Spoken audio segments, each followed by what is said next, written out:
श्री शिवाय नमस्तुभ्याम, हर हर महादेव, जय महाकाल। कैसे हैं सब लोग? देखिए, आज का जो ये वीडियो है आप सभी लोगों के लिए बहुत ही ज़्यादा खास और विशेष होने वाला है। आशा करता हूँ आप सभी लोगों की दीपावली बहुत अच्छी बनी होगी, लक्ष्मी पूजन आपने अच्छे से किया होगा जैसा हमने आपको बताया था, जैसा गुरुदेव ने बताया था। माता लक्ष्मी जी की कृपा सदैव आपके घर में बनी रहे, धन संपदा की कमी ना रहे, यही मैं माता लक्ष्मी जी से प्रार्थना करता हूँ। और आप सब लोगों का एक बार बहुत ज़्यादा धन्यवाद देना चाहूँगा कि इस दीपावली के पावन और शुभ दिन पर हमारे जो महादेव के उपाय की फैमिली है वो 2 लाख लोगों की हो चुकी है। ये सिर्फ आपके प्यार की बदौलत, आपके भरोसे की वजह से और साथ ही साथ महादेव के आशीर्वाद से मात्र 6 महीने में ये मुकाम हमने हासिल किया है। अब आप सबको पता है कि कल के दिन पड़ रही है सोमवती अमावस्या, और सोमवती अमावस्या का कितना बड़ा महत्व होता है ये तो आप सब लोग जानते हो। अगर अमावस्याओं में कोई सबसे बड़ी अमावस्या है तो वो है सोमवती अमावस्या। शनिचरी अमावस्या से भी बड़ी अमावस्या मानी जाती है। और इसका इतना बड़ा महत्व क्यों होता है? पूज्य गुरुजी ने हमें कई बार बताया है कि जितने भी ग्रह नक्षत्र होते हैं वो सभी के सभी ग्रह नक्षत्र, जितने भी देवता होते हैं वो चंद्र देवता के साथ मिलकर के महादेव जी का अनुसरण करते हैं, महादेव जी की तपस्या करते हैं, उनसे प्रार्थना करते हैं, उनकी पूजा करते हैं और उनसे फल की प्राप्ति करते हैं। इससे बड़ा दिन अमावस्या का हो ही नहीं सकता है। अगर आपके घर में किसी भी तरीके की कोई समस्या है ना, तो सोमवती अमावस्या के दिन किया गया एक छोटा सा उपाय आपकी जिंदगी बदल करके रख देता है। सोमवती अमावस्या के दिन किए जाने वाले ऐसे 4 महा उपायों का वर्णन आज के इस वीडियो में करेंगे। पूज्य गुरुजी की कथा से सुनकर और समझकर पूरे उपाय को बड़े ही विस्तार से बताऊंगा। परंतु उससे पहले आप सबसे एक छोटी सी प्रार्थना कि जो लोग पहली बार आए हैं चैनल को सब्सक्राइब जरूर कीजिएगा और वीडियो को लाइक करके देवादिदेव महादेव जी का कोई सा भी प्यारा नाम कमेंट बॉक्स में लिखना मत भूलिएगा। इस वीडियो के अंदर हम लोग 4 महा उपायों के बारे में बात करेंगे। पहला 7 पत्ते से करना होगा, दूसरा तुलसी दल का उपाय होगा, तीसरा आपको एक दीपक से करना है और चौथा आपको अन्नदान वाला उपाय करना है। गुरुदेव ने कहा है कि सोमवती अमावस्या के दिन आपके द्वारा किया गया दान पुण्य सत्कर्म जो होता है, या फिर जो भी आपके परिवार की स्त्रियां जिस पीपल के पेड़ की, जिस तुलसी के पेड़ की परिक्रमा करती है, उसका फल आपको 10 गुना प्रदान होता है। अगर आप सोमवती अमावस्या के दिन उस उपाय को करते हैं तो सीधा सीधा उसका पुण्य फल आपके खाते में जमा हो जाता है। ठीक है, सबसे पहले बात करते हैं पहले वाले उपाय की। ठीक है, देखिए पहला वाला उपाय किन लोगों को करना है, इसके बेनिफिट क्या है, सबसे पहले ये चीज ध्यान से सुन लीजिएगा।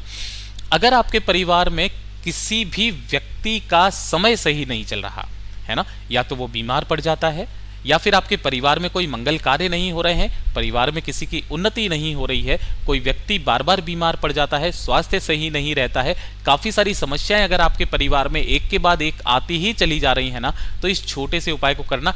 इसको सिर्फ और सिर्फ सोमवती अमावस्या के दिन किया जाता है, किसी और अमावस्या के दिन या किसी और दिन नहीं कर सकते। ठीक है, ध्यान से सुनना। इसके लिए आपको एक लोटा लेना है तांबे का, जिसके अंदर आपको अपने घर का शुद्ध जल भर लेना है। और इसके अलावा आपको जो जो सामग्री चाहिए उन्हें नोट करते जाइए। सबसे पहले आपको चाहिए होगा थोड़ा सा पीला चंदन। कितना? 1 चुटकी पीला चंदन लेना है। इसी के साथ में आपको चाहिए होगी काली मिर्च। अब कितनी काली मिर्च चाहिए, कोई संख्या फिक्स नहीं बताई। गुरुदेव ने कहा कि थोड़ी सी काली मिर्च लेना और इसे पीस लेना पाउडर फॉर्म। ठीक है, और एक चाहिए होगी आपको बेलपत्र। लेकिन बेलपत्र आपको कितनी चाहिए? 7, है ना।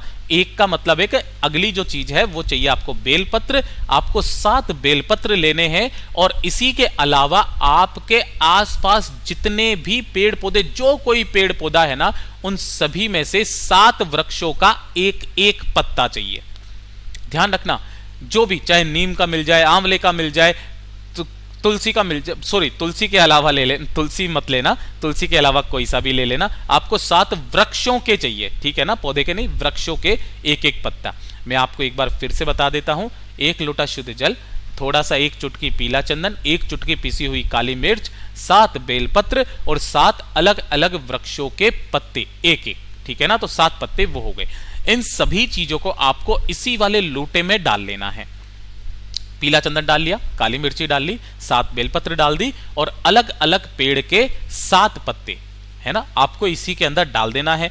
अपने पूरे घर में घुमा करके, दोनों हाथों में लेना, अपने पूरे घर में घुमा करके ओम नमः शिवाय मंत्र का स्मरण करते रहना है और चले जाना है सीधा शिवलिंग के पास में। क्रम ध्यान दीजिएगा, इसका बहुत ही अद्भुत क्रम है। आपको यहां पर जाकर के उत्तर दिशा नॉर्थ डायरेक्शन की तरफ मुंह करके खड़े हो जाना है। इस 1 लोटे शुद्ध जल को आपको कुंदकेश्वर महादेव जी के नाम से महादेव जी की शिवलिंग पर समर्पित करना है, लेकिन पूरा का पूरा समर्पित नहीं करना, यह चीज ध्यान रखना, ठीक है। शिवलिंग पर समर्पित करना, लेकिन अपने लोटे में थोड़ा सा जल बचा लेना।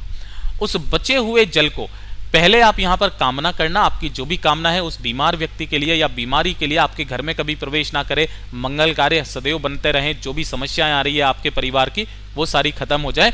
कामना करने के पश्चात ये जो बाकी का जल है ना, शिवलिंग की जो मंदिर की चौखट होती है ना, इस चौखट पर आपको थोड़ा सा जल समर्पित करना है बाहर निकल करके।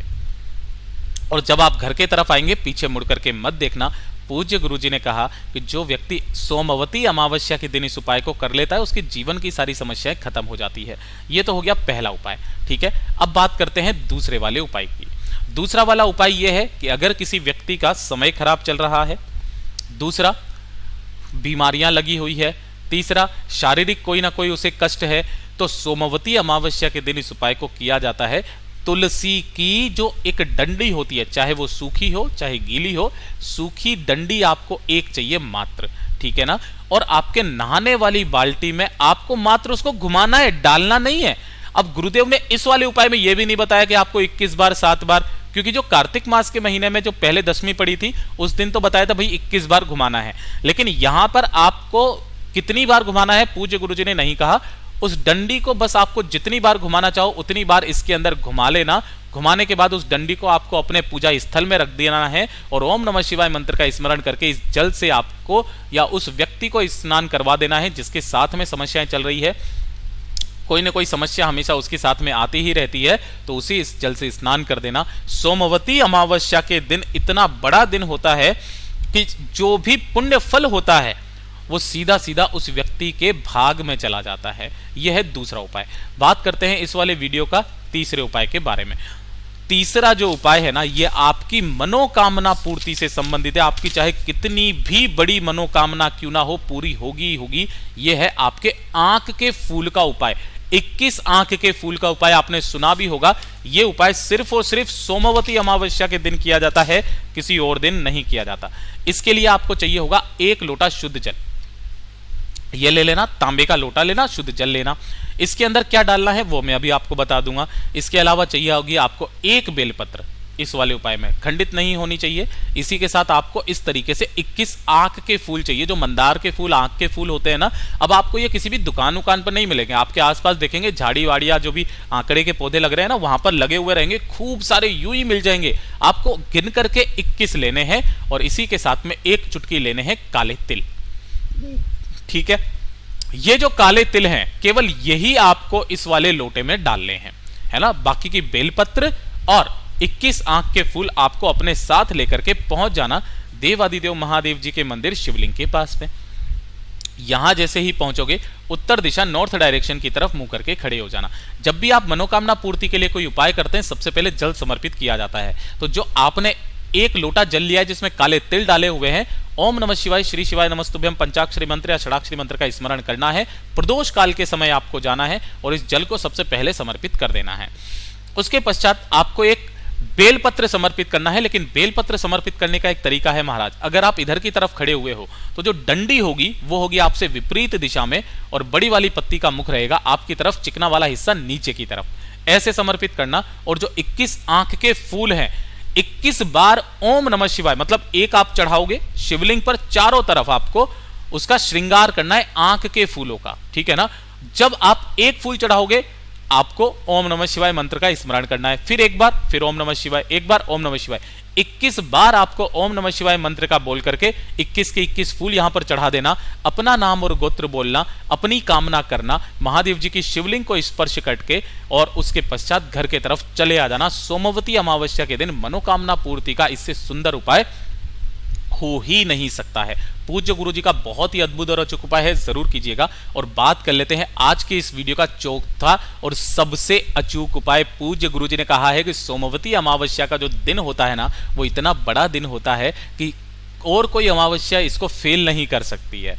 और इसका द्वारा किया गया जो भी पुण्य, दान, सत्कर्म जो भी आप करते हो है ना, अन्न दान करते हो, कुछ भी दान करते हो, वस्त्र दान करते हो, जिस पीपल के पेड़ की आप परिक्रमा करती है घर की स्त्री, घर की नारी, घर की लक्ष्मी, या जिस तुलसी के पौधे की परिक्रमा करती है ना, उनके लिए आपके पूरे जीवन की जितनी भी समस्याएं होगी ना, हमेशा के लिए खत्म हो जाएगी, सिर्फ एक सोमवती अमावस्या के दिन इस वाले उपाय को करने से। ध्यान दीजिएगा, करना क्या है, आपको एक दीपक तैयार करना है गोल बाती का सोमवती अमावस्या के दिन किसी भी समय। सुबह करना चाहो सुबह कर लेना, शाम को करना चाहो शाम को कर लेना। सुबह करोगे बहुत अच्छी बात है, ठीक है ना।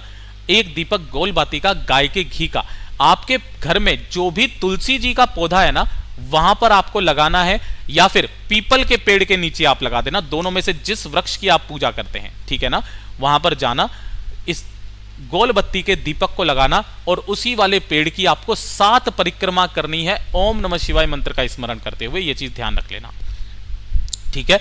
करने के पश्चात हो सके कुछ भी हो सके तो कुछ ना कुछ दान जरूर करना, चाहे अन्न दान करना, चाहे आप वस्त्र दान करना, चाहे आप अनाज दान करना, कुछ भी दान करना, लेकिन किसी न किसी को आपको दान जरूर करना है। और ये जो दान का सोमवती अमावस्या के दिन जो फल मिलता है ना, ये सीधा सीधा आपके भाग्य में 100 गुना होकर के जुड़ता है, सीधा उस जीव को प्राप्त हो जाता है।